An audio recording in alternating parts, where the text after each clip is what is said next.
Hi, I'm Will, and today I want to share with you a concept I like to call the lifestyle gauge. This was inspired and taught to me by people like Ryan Lee and Matt Holmes. People you probably don't know, but people who have their own online communities and I think are doing great jobs. So, what exactly is this thing? So it is a intermediate to advanced concept for people who are already fairly successful, people who are already on their journey and actually taking action. You're already successful, you're making money, you're moving towards, or you're already at a place in your career or a business where you love what you do, you actually enjoy the work you're doing, and you have that possibility of making more money, but that would oftentimes entail more work, more stress, all sorts of other stuff. So this is intended to be for you. So what exactly is it? It's a personalized gauge to help you shape your life. Because here's the big issue. Here's what oftentimes happens. Some people, they get money hungry, and what they wanted is not what they are now chasing, because maybe it's the fact that they really just want that money, and in reality they got into this to spend more time with their family, have free time and all this other stuff. But now that they're chasing the money, it starts separating. So they're making more and more money, and it starts separating to a point where now they're spending very close to no time with their family. Or maybe it's just the fact that they got into this to have free time, to relax. But they realize that this isn't happening anymore because they're putting more and more time into a business.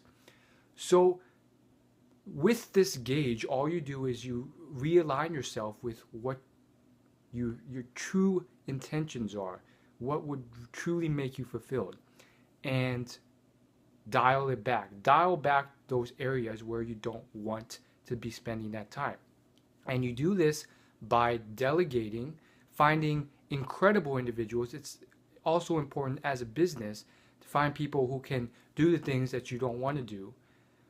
Maybe that just means working less hours, and maybe that just means earning less money. But in the long run and in the short run, you are much further to what I like to call true success, where you're actually more fulfilled and happy and all this other stuff, rather than what's in the back of your mind is telling you to get more and more of, and it's a never-ending process. You can always get more money or whatever else, and thus making you more overly stressed than you have to be and all this other stuff. Now, I do understand if you're running a business, that means that you really can't leave this astray.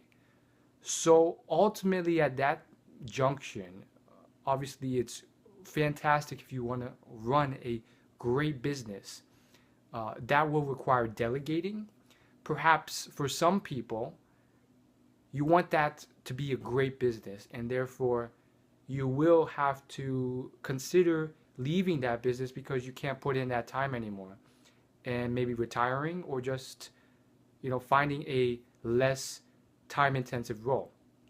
For other people, maybe your definition of true success does require working more, because what you really want is to build a great business, and you're willing to sacrifice a little bit of family time or whatever else.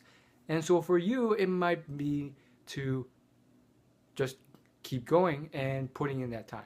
So I think it differs for every individual, because different people want different things. Some people, their dream life would be cooking. Some people love cooking and others hate it. I know people who are very successful in the fitness space, and they have multi-million dollar fitness industries. I don't know them personally, but I know of these individuals, and they hate cooking. And the flip is true. There's people who love cooking and they hate fitness. So different people, they have different priorities and objectives and what they want. So the first thing is using this gauge to figure out where you stand and what you want to really just move it back, rather than what other individuals do, which is they just let the winds take them, society standards take them away, and they're very unhappy or unfulfilled, even though uh, they shouldn't be, because some of them are making millions of dollars or whatever else, but it's because they have a job that they hate, or they're putting in way too much time on tasks that they don't want to do. And obviously, delegating can do a lot. Oftentimes, uh, certain things are not requirements and are better off delegated, because you can hire people who are fantastic at what they do and can do it better, whether it's boardroom meetings or scheduling appointments. So you can kind of see where the chips may fall. And I think the final thing that you may want to consider is understanding that all these different elements of life, they have to be what you really want. Because you might think that you want certain things. You might think that this will bring you happiness and this will not. And I cover that deeply in many other videos. But there's really two ways of figuring that out. One is learning the hard way. For instance, just making a ton of money and then realizing, hey, I'm not that much happier. And then the second way is just to learn it from other people until you're convinced. Whether it's through talking to other people who have gotten there, or if that doesn't convince you, then you can read all the science to back it up or whatever else. And there's tons of science on happiness and fulfillment, and the results of it are completely different from what you think is the case. Of course, I have my top recommended books for that, and the number one is The How of Happiness. Of course, you can check that out. I'll link it in the description of this video. And that's it for this video. Thanks for watching, and I'll see you in the next video. Peace.